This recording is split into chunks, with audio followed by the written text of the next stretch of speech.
Tuhan firman-Mu ajaib, kekal meski gunung menghilang. Tiada huruf yang gagal, tak terpatahkan siasat. Hidup seperti-Mu ya Allah, lebih dari emas. Aku bersaksi kitab-Mu, kitab yang suci. Mendengarkan firman-Mu, hibur hati yang luka. Terangilah langkahku kemanapun ku pergi.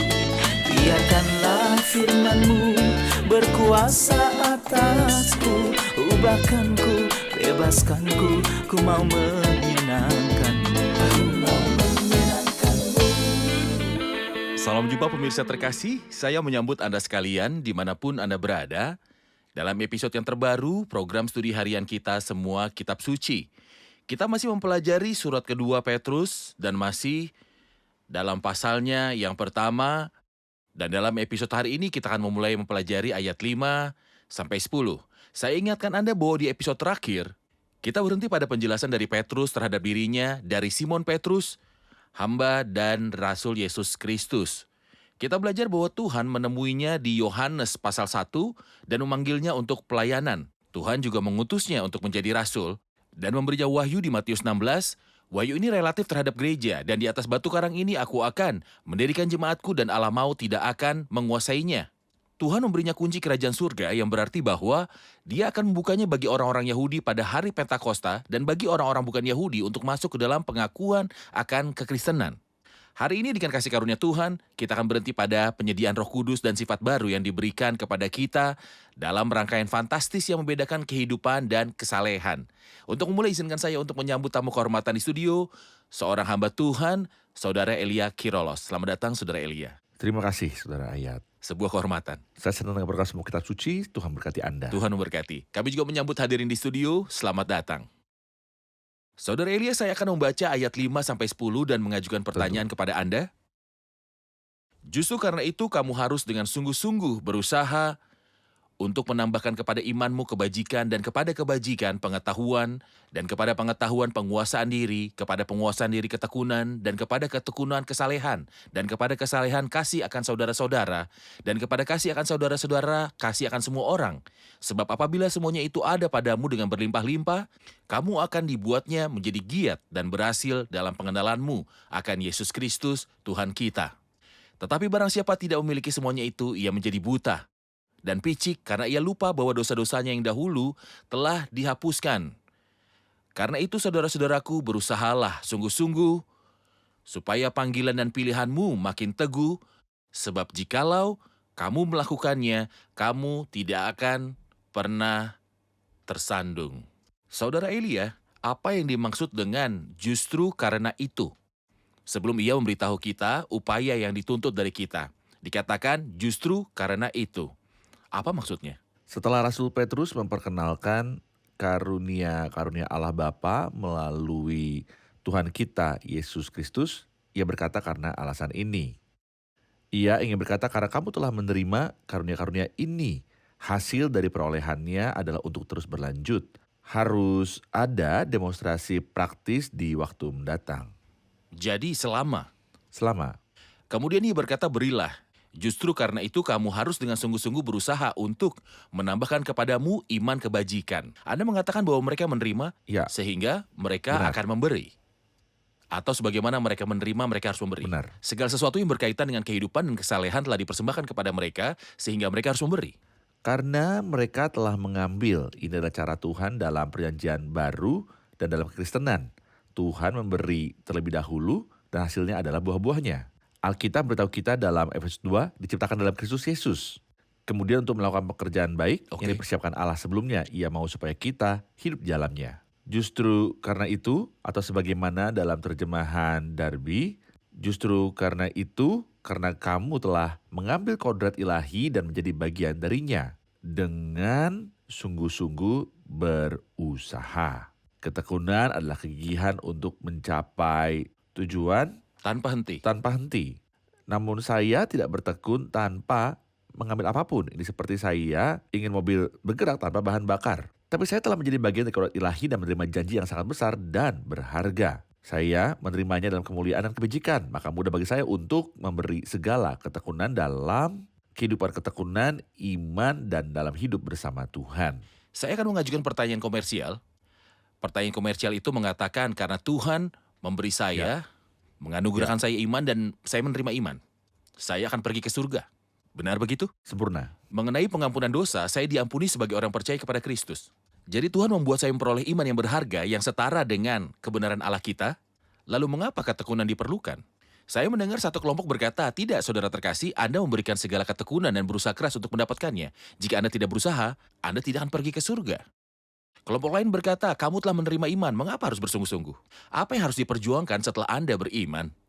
Di manakah ketekunan berdiri di antara ini dan itu? Dan itu saya menggunakan kembali perkataan yang disebutkan Alkitab. Dikatakan justru karena itu kamu harus dengan sungguh-sungguh. Justru karena itu, karena Anda sudah membuktikan bahwa Anda telah mengambil melalui ketekunan. Sebenarnya kedua pendapat yang Anda sampaikan tadi, maaf, tidak benar. Saja saya tahu bahwa Anda menyampaikan pandangan yang sudah ada dalam agama Kristen. Kedua pendapat itu tidak benar. Minta orang berdosa atau orang yang sudah meninggal untuk berjuang adalah hal yang mustahil. Bolehkah saya pergi ke kuburan dan makam dan beritahu mereka siapa yang ingin menjadi baik? Silakan angkat Dia tangan. bahkan tak Siapa yang punya akan angkat tangan. tangannya? Mereka sudah meninggal. Dia tidak punya tangan atau pendapat salah lainnya yang mengatakan karena kamu telah mengambil jalan hidup yang kamu inginkan. Pendapat ini mengajarkan untuk bersikap tidak senonoh. Di sini kita baca bahwa kita mengambil bagian dalam kodrat ilahi. Apa hasilnya? Dan luput dari hawa nafsu duniawi yang membinasakan dunia. Jadi, di manakah tempat ketekunan sejati dalam firman Tuhan? Yaitu ketika saya mengambil kodrat ilahi dan menjadi bagian dari kodrat ilahi. Hal ini akan ditafsirkan dalam kehidupan saya secara alami dan tunjukkan melalui ketekunan yang sejati. Benar. Jadi berjuanglah. Ketekunan bukanlah untuk memperoleh kehidupan, tetapi karena saya telah memperoleh kehidupan, dan kehidupan ini aktif dan mengekspresikan dirinya melalui buah-buahnya. Ketekunan diperlukan untuk menunjukkan buah-buahnya. Sempurna. Menambahkan kepadamu iman kebajikan, dan kepada kebajikan pengetahuan, dan kepada pengetahuan penguasaan diri, kepada penguasaan diri ketekunan, dan kepada ketekunan kesalehan, dan kepada kesalehan kasih akan saudara-saudara, dan kepada kasih akan saudara-saudara kasih akan semua orang. Mohon ceritakan pada kami rangkaian yang indah ini secara berurutan.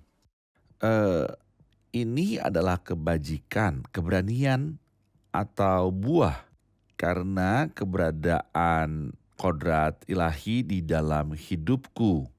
Menambahkan kepada imanmu kebajikan. Anda yang telah memperolehnya, dia mulai pertama dengan kepada mereka yang bersama-sama dengan kami peroleh iman oleh karena kehadiran Allah dan Juru Selamat kita, Yesus Kristus. Karena kita telah memperoleh iman dan inilah iman yang sesungguhnya.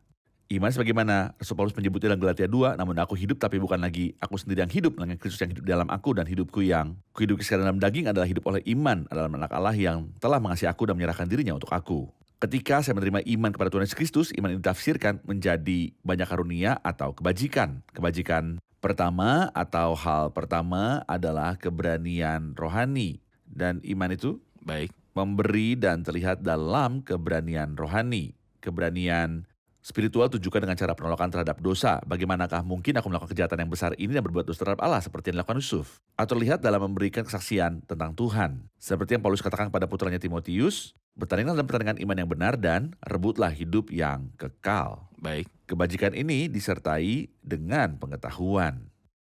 Namun pengetahuan ini bukanlah pengetahuan mental yang absolut, tetapi pengetahuan yang dialami.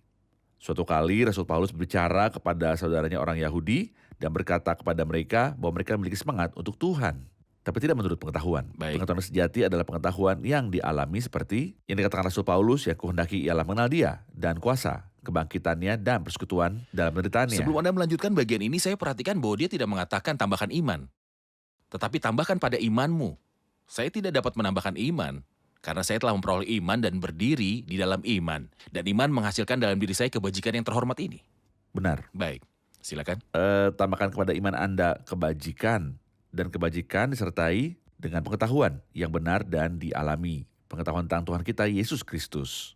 Pengetahuan ini disertai dengan ketekunan. Apakah ketekunan itu? Biarkan saya meriksa apakah saya melakukannya dengan benar. Permisi. Ada Ada penguasaan penguasaan diri. Penguasaan Pengendalian diri diri. berarti disiplin diri. Terkadang pengetahuan dapat menyebabkan seseorang... Jadi sombong. Iya, Mungkin itu membuat saya menegakkan diri atau memberi saya alasan untuk melakukan apa yang saya inginkan karena saya lebih tahu daripada Anda. Iya, Tetapi benar. pengetahuan serta dengan pengendalian diri atau dan setiap orang ikut serta apa yang harus ia Bersikap lakukan, tenang. bersikap tenang dalam segala hal. Ketekunan, Kemudian adalah kebajikan, pengetahuan, pengendalian diri. Setelah pengendalian diri, kemudian ketekunan adalah berjuang sampai akhir dalam menanggung kesusahan dengan dengan kekuatan. kekuatan. Jadi bukan berarti saya hanya hidup bersama Kristus dan bangkit kembali selama sebulan, 2, atau 3 bulan. Tapi sampai akhir saya bertekun. Baik, kita rehat sejenak dan kembali untuk menjawab pertanyaan dari hadirin. Kehidupan Kristen itu serius. Namun sayangnya kita mengubahnya menjadi semacam aktivitas yang tidak sistematis dalam kehidupan kita. Pemikiran kontemporer tidak melihat bahwa kita harus berpikir seperti ini dalam bisnis, kelas sekolah, atau kehidupan sosial. Dalam bisnis, kelas sekolah, atau kehidupan sosial, mereka melihatnya hanya sebagai suatu seperti pakaian formal yang hanya dikenakan orang pada acara-acara tertentu. Rasul Paulus mengatakan bahwa kehidupan Kristen adalah sesuatu yang harus kita lakukan dengan sungguh-sungguh. Ketika Rasul Petrus menambahkan semua berkat yang harus ditambahkan kepada iman kita, dia tidak bermaksud bahwa itu seperti kepingan dinamo yang kita susun secara berurutan. Dan jika kepingan pertama jatuh, kepingan lainnya juga akan jatuh. Itu juga tidak seperti menumpuk batu bata di atas yang lain saat membangun. Sesungguhnya, Rasul Petrus menggunakan perumpamaan tentang batu hidup yang dibangun sebagai rumah rohani. Tetapi, ingatlah bahwa semua batu ini adalah batu rohani. Kehidupan Kristen adalah kehidupan yang bertumbuh. Dan inilah cara Petrus menggambarkan dalam surat ini, yang diakhiri dengan kalimat yang fantastis di mana dia berkata, "Tetapi bertumbuhlah dalam kasih karunia dan dalam pengenalan akan Tuhan dan Juru Selamat kita, yaitu Yesus Kristus." 2 Petrus 3 ayat yang ke-18.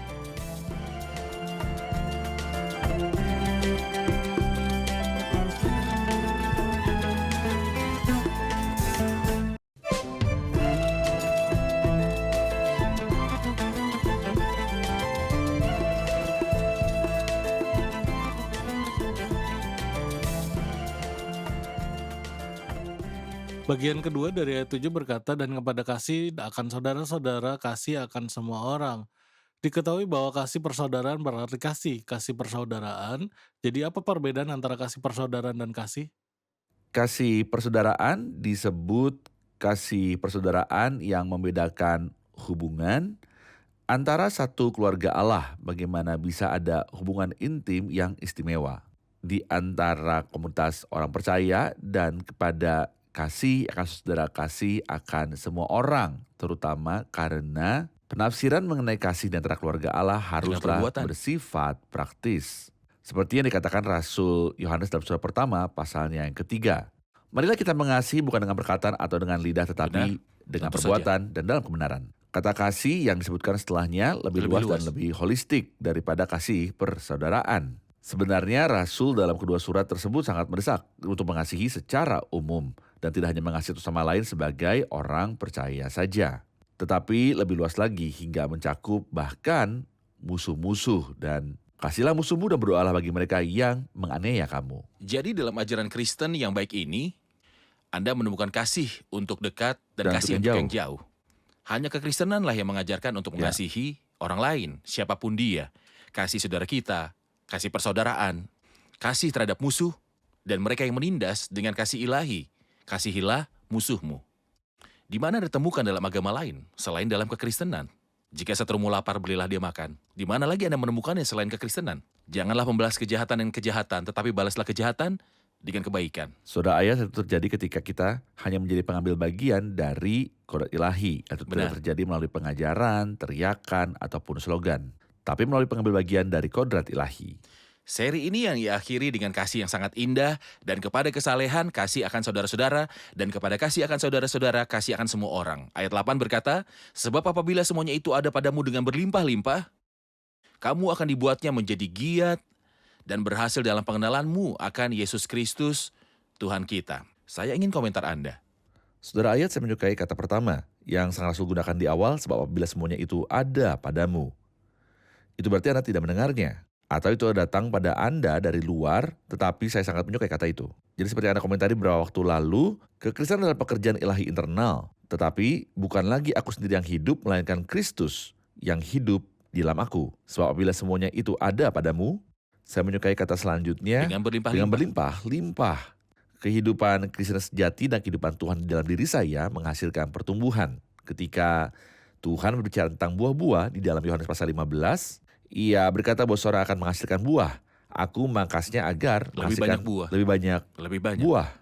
Jadi ada pertambahan, dan seperti yang dikatakan Rasul dalam 2 Tesalonika pasal 1 dan ayat 3, kami wajib selalu mengucap syukur pada Allah karena kamu saudara, dan memang patutlah demikian, karena imanmu semakin bertambah dan kasihmu seorang akan yang lain makin kuat di antara kamu. Apa hasilnya? Berlimpah. Di sini saya ingin berhenti sejenak di hadapan beberapa orang yang percaya yang berkata, saya pernah melayani Tuhan pada tahun 1993. Lalu bagaimana dengan hari ini? Hidup bersama Tuhan adalah Benar. hidup yang berlimpah dan hidup yang penuh dengan jeda. Alkitab berkata kamu akan dibuatnya menjadi giat dan berhasil.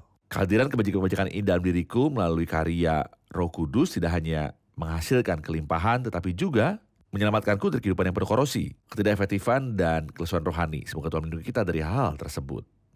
Dan berhasil dalam pengenalanmu akan Yesus Kristus, Tuhan kita. Dia mulai rangkaian ini dengan pengetahuan dan mengakhirinya dengan pengetahuan. Jadi kita memperoleh iman yang berharga juga dengan pengetahuan. Di sini dia mengatakan bahwa rangkaian yang terhormat ini menuntun Anda kepada lebih banyak pengetahuan. Ia melanjutkan, tetapi barang siapa tidak memiliki semuanya itu, ia menjadi buta dan picik. Karena ia lupa bahwa dosa-dosanya yang dahulu telah dihapuskan. Siapa yang dimaksud orang yang rabun, bahkan buta? Apakah ia orang percaya? Apakah bukan orang percaya? Siapa orang buta yang dimaksudkan di sini? Tentu ia bicara di sini kepada orang percaya tanpa diragukan lagi.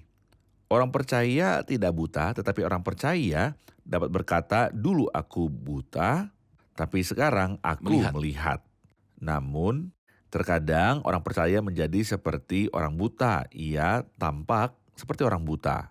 Ketika orang percaya melupakan apa yang diperolehnya dari Tuhan dan melupakan pembersihan dari dosa-dosa lamanya. Ia menjadi seperti orang yang buta dan rabun. Orang yang rabun biasanya tidak dapat melihat kecuali di bawah kakinya. Ia tak dapat melihat ke depan. Ia tidak dapat melihat apa yang telah Tuhan persiapkan. Ia tidak dapat melihat apa yang telah diberikan kasih karunia Allah kepada kita. Ia tidak melihat kemampuan yang telah menjadi kemuliaan dan kebajikan bagi kita. Ia melihat ke bawah kakinya sepanjang hari dan berkata, aku lemah, aku tidak bisa. Aku. Saudara terkasih, Anda telah melupakan apa yang terjadi pada Anda. Anda telah melupakan kemampuan ilahi yang telah diberikan Tuhan kepada Anda. Hasilnya adalah ia menjadi picik, bahkan buta. Ia adalah orang percaya, tetapi orang percaya itu telah melupakan apa yang telah diperolehnya, jadi ia menjadi orang yang picik. Jika seorang percaya telah melupakan pembersihan dosa-dosa lamanya dan disebut picik, bahkan buta, apakah ini akan merampas kehidupan kekalnya? Apakah itu merampas kesempatan untuk masuk surga? Apakah ia akan kehilangan itu karena ia telah melupakan pembersihan dosa lamanya? Sama sekali tidak. Karena Tuhan Yesus Kristus menegaskan lebih dari sekali dalam Injil Yohanes bahwa ia memberikan domba-dombanya kehidupan kekal dan mereka tidak akan pernah binasa. Tidak seorang pun akan merebut mereka dari tangannya, mereka dari tangan Bapa. Aku dan Bapa adalah satu. Tetapi mengenai orang percaya itu, Alkitab tidak mengatakan bahwa ia telah kehilangan pembersihan dari dosa-dosa lamanya. Tidak. Tetapi ia telah melupakannya. Dan ada perbedaan antara hilang dan dilupakan. Orang percaya memperoleh pembersihan dari dosa-dosa lamanya seperti yang dikatakan Alkitab dalam Ibrani pasal 10. Sebab mereka yang melakukan ibadah setelah disucikan dan darah Yesus anaknya itu menyucikan kita daripada segala dosa. Namun apa yang telah terjadi pada orang percaya itu? Sayangnya dia telah lupa, tetapi penyucian dosanya tidak hilang. Posisi orang percaya tidak bergantung pada ingatannya. Dia mungkin lupa. Tetapi itu bergantung pada pekerjaan Kristus di kayu salib. Dan pekerjaan Kristus sekarang yang ada bagi kita di surga. Terima kasih Saudara Elia. Kita rehat sejenak dan kembali untuk menjawab pertanyaan hadirin. Amin.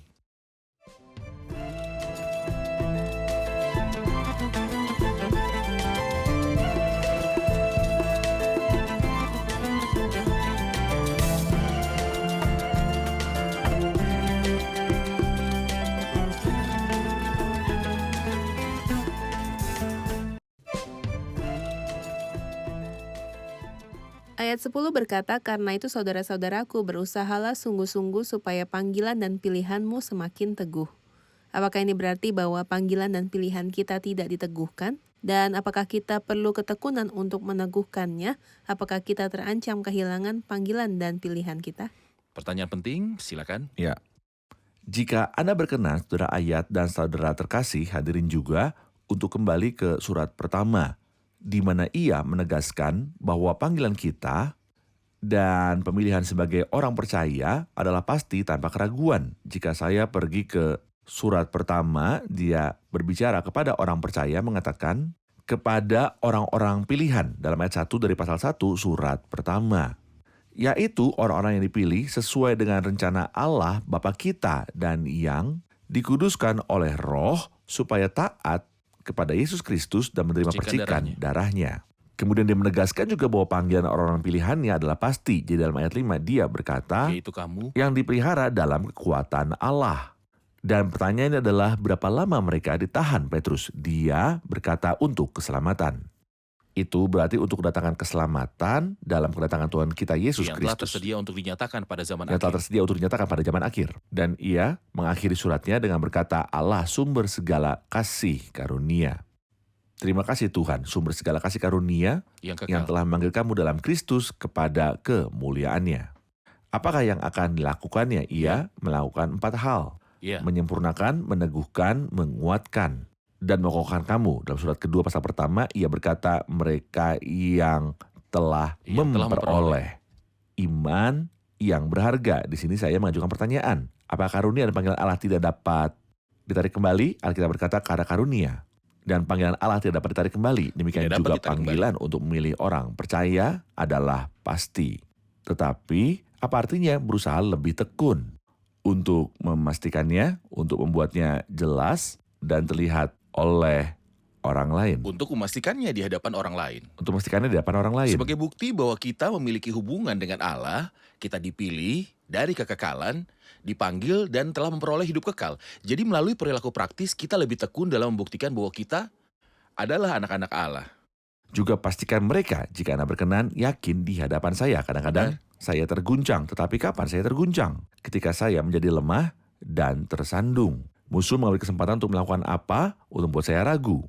Maka di bagian akhir, dia berkata, sebab jikalau kamu melakukannya, kamu tidak akan pernah tersandung.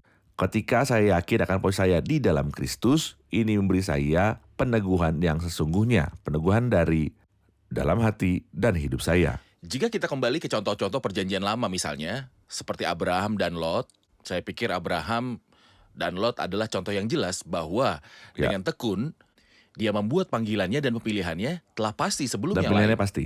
Allah telah memilihnya, dia memilih dan memanggilnya. Jadi dia memberikan bukti bahwa dia dipilih dengan kehidupannya yang agung, bahwa dia dipanggil di hadapan orang-orang itu, Bani Het, Tuanku ini seorang raja agung di Memang Tuhan tengah-tengah di antara kami. kita. Namun tidak ada kata-kata yang dapat diucapkan. Namun Tentang kepada Lot. menantu-menantunya, ia Lot tampak bercanda. Benar. Semoga Tuhan menyemangati kita dengan teladan Abraham. Saya ingin berhenti sejenak sebelum ayat berikutnya seperti yang dikatakan dalam ayat 11, meskipun itu adalah pokok bahasan kajian kita dalam episode mendatang. Dengan demikian kepada kamu akan dikaruniakan hak penuh untuk memasuki kerajaan kekal, yaitu kerajaan Tuhan dan Juru Selamat kita, Yesus Kristus. Mari kita berhenti di sini dan melanjutkan ayat itu di episode berikutnya atas kehendak Tuhan. Rasul Petrus ingin mengatakan bahwa kerajaan itu bukan surga, tetapi kedatangan Kristus dalam kerajaannya. Terbuka di hadapan Anda itu tidak didasarkan pada status manusia Anda, tetapi didasarkan pada pemberian Allah. Jadi, kerajaan itu disediakan dengan limpah kepada Anda sebagai pemberian Allah dan pemerintahan kita bersama Kristus. Terbuka lebar di hadapan kita semua, itu tidak didasarkan pada keadaanku, apakah dalam kelemahan atau perbudakan. Tentu, tapi di sini dia mengaitkannya dengan ketekunan. Seolah dia ingin katakan status saya di kerajaan akan didasarkan pada ketekunan saya di sini. Atau berkat saya di kerajaan akan didasarkan pada status saya di sini. Itu akan disediakan dengan limpah dan kita disambut. Mungkin ini yang Tuhan katakan dalam perumpamaan tentang Mina ketika dia kemudian membagikan untuk setiap orang yang diperoleh dari perdagangan, satu orang akan menjadi penguasa atas 5 kota dan satu orang akan menjadi kuasa atas 10 kota. Atau di surga sana, atau kerajaan, akan ada tingkatan kenikmatan dan kehormatan berdasarkan ketekunan yang saya berikan dari Tuhan di sini. Tetaplah teguh, Jangan goyah dan giatlah Giatlah selalu selalu dalam dalam pekerjaan pekerjaan Tuhan. Tuhan. Sebab kamu tahu bahwa dalam persekutuan dengan Tuhan jeripayahmu tidak sia-sia. Pertanyaan saya, mengapa Anda membedakan antara surga dan kerajaan? Di komunitas Kristen, saya mendengar banyak orang menyebut surga sebagai kerajaan. Dan mereka berbicara tentang sesuatu yang disebut jalan, kerajaan. Mereka bicara tentang beberapa penyakit yang merupakan penyakit kerajaan. Jadi sekarang Anda berbicara tentang ide yang rumit di benak orang Kristen biasa yang membaca dan mendengarkan. Mengapa Anda membedakan keduanya? Karena tidak ada doktrin dalam firman Tuhan yang menghubungkan antara ketekunan dan pemeliharaan surga. Jadi surga bukanlah kerajaan. Tidak, surga bukanlah kerajaan. Kerajaan Apa adalah definisi Alkitab untuk kerajaan? kerajaan adalah wilayah kekuasaan Tuhan atas hati orang percaya atau apa yang akan segera terjadi di bumi. Jadi kerajaan surga adalah wilayah di mana surga berkuasa di bumi. Ya, Sekarang kekristenan adalah bagian dari wilayah kerajaan surga. Di Dan masa segera. depan, surga akan berkuasa atas bumi dan kehendak Tuhan terjadi di bumi seperti di surga. Tetapi surga bukanlah wilayah kerajaan. benar. Baik, Tidak ada jalan dalam Alkitab yang mengatakan surga itu terkait dengan ketekunan. terima kasih. Sama-sama. Tuhan memberkati, kita telah di akhir episode, kita akan lanjutkan diskusi di episode selanjutnya sesuai kehendak Tuhan. Terima kasih semua, Tuhan memberkati. Pemirsa terkasih, kita harus tekun bukan dengan pertempuran bersenjata yang menghancurkan, yang merusak, dan membunuh manusia, merampas nyawa manusia, melakukan segala hal yang menghancurkan manusia. Namun ketekunan Kristen adalah ketekunan rohani yang menuntun pada kehidupan, menuntun pada kekudusan, dan juga bermanfaat untuk memperbanyak buah. Sampai jumpa di episode selanjutnya, kiranya Tuhan besertamu.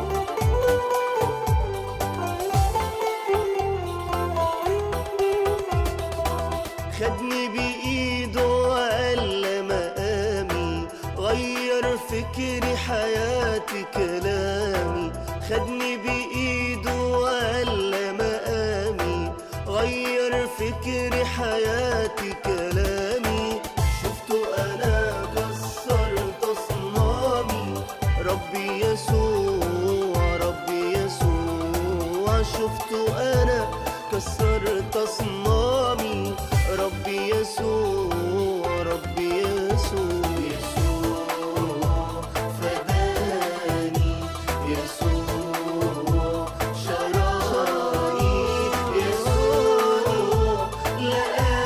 يسوع لقاني بعيد وانا ضال وبعيد يسوع لقاني وانا ضال وبعيد وانا ضال وبعيد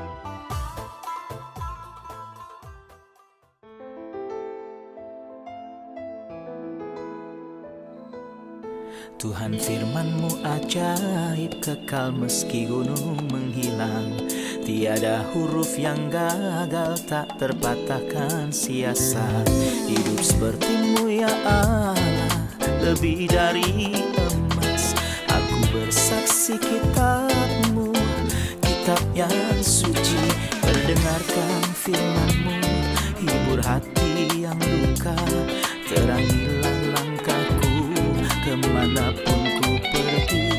Biarkanlah firman-Mu berkuasa atasku. Ubahkanku, bebaskanku, ku mau menyenangkan-Mu. Tuhan firman-Mu ajaib, kekal seluruhnya. Ubah dan bebaskan aku.